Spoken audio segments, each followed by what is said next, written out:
Ukraine में फंसे भारतीय छात्रों को ऑपरेशन गंगा के तहत सकुशल अपने देश में लाया जा रहा है। बुल्ढाना जिले की एक और मेडिकल छात्रा संघर्ष के बाद अपने घर वापस लौट आई है। यूक्रेन से हंगेरी के रास्ते माटर गांव में छात्रा के पहुंचने पर उसका जोरदार स्वागत किया गया। काफी मुश्किलों का सामना कर अपने घर लौटी शगुफ्ता यास्मीन को देख उसके घर वालों की आंखें भर आई। खराब मौसम में रूस के बमबारी के बीच वहां से निकलना काफी मुश्किल था। शगुफ्ता यास्मीन ने यूसीएन न्यूज के संवाददाता से खास बातचीत करते हुए अपने संघर्ष और पूरे सफर की जानकारी दी। युक्रेनमध्ये सुरू असलेल्या युद्धामध्ये भारताने मिशन गंगा ही योजना अंमलात आणून युक्रेनमध्ये अडकलेल्या विद्यार्थ्यांना मायदेशी परत आणण्याची योजना आखलेली आहे आणि त्यानुसार शेकडो हजारो विद्यार्थी सध्या मायदेशी परतत आहे। यामधीलच एक विद्यार्थिनी आहे जी बुलढाणा जिल्ह्यातील शेगाव तालुक्यामध्ये माटरगाव गावाची आहे आणि काल ती सुखरूप परतली आहे। युद्धामधील काय अनुभव आहेत आणि काय कुठला त्रास त्यांना गेलेला आहे त्या संदर्भात आपण त्यांच्याकडून जाणून घेऊया।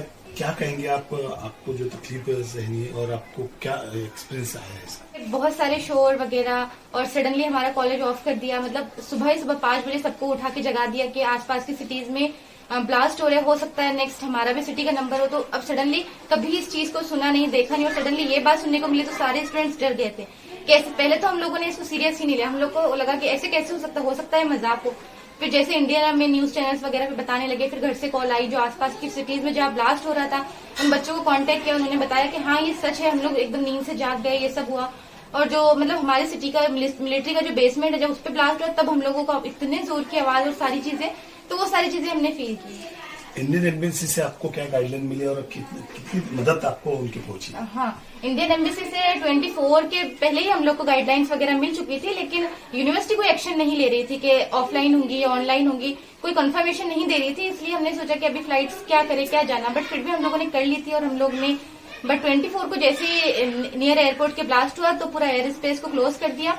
तो फिर उसके बाद में इंडियन एम्बेसी ने और इंडियन गवर्नमेंट ने जो मिशन गंगा है वो स्टार्ट किया और उसके थ्रू बच्चों को वहां से इवैक्यूएट करना शुरू किया। मिशन गंगा के थ्रू आपको यहाँ कितना खर्चा आया है और आप सरकार के बारे में क्या कहना चाहोगे? ओके, मिशन गंगा के थ्रू हम लोग को खर्चा तो इस तरीके से आया, जो मेरा सिटी है क्रिपोविनिस्की टू हंगरी का बॉर्डर, वहां तक के जो भी हमारे खर्च वगैरह सारी चीजें, बसों का अरेंजमेंट करना या हम लोग को जो भी सर्टिफिकेट या जो भी चीजें चाहिए थी वो सब हमको अपने से करनी पड़ी। बट आफ्टर हंगरी के बॉर्डर के बाद जो भी फैसिलिटीज, फ्लाइट, खाना, होटल्स के अरेंजमेंट, एवरीथिंग, यहाँ तक के मुझे नागपुर तक के सब कुछ चीजें इंडियन गवर्नमेंट, इंडियन एम्बेसी ने की है। अभी आपके 5 साल हो चुके हैं और 1 से 1.5 साल आपका स्कूल का बचा है। आप भारत सरकार और यूक्रेन सरकार से क्या कहना चाहोगी? आप आगे की पढ़ाई आगे जारी रखना चाहती है और आपको क्या कहना? मेरा इंडियन गवर्नमेंट और ऑब्वियसली यूक्रेनियन गवर्नमेंट से यही मैं अपील करूंगी कि हम लोग के फिफ्थ ईयर हो गए, कुछ बच्चों के 3rd ईयर, कुछ का फाइनल ईयर है, तो हम लोग की जो इतने साल गुजरे हैं वो हमारे वेस्ट न जाए। इस पे मतलब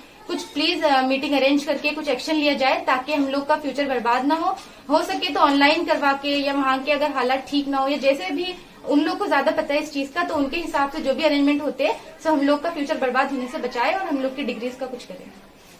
नक्कीच ही होती शगुफ्ता यास्मीन जिने सांगितलंय की मी 5 वर्षाचं शिक्षण घेतलंय आणि पुढच्या काळामध्ये पुन्हा शिक्षण घेण्याची इच्छा आहे।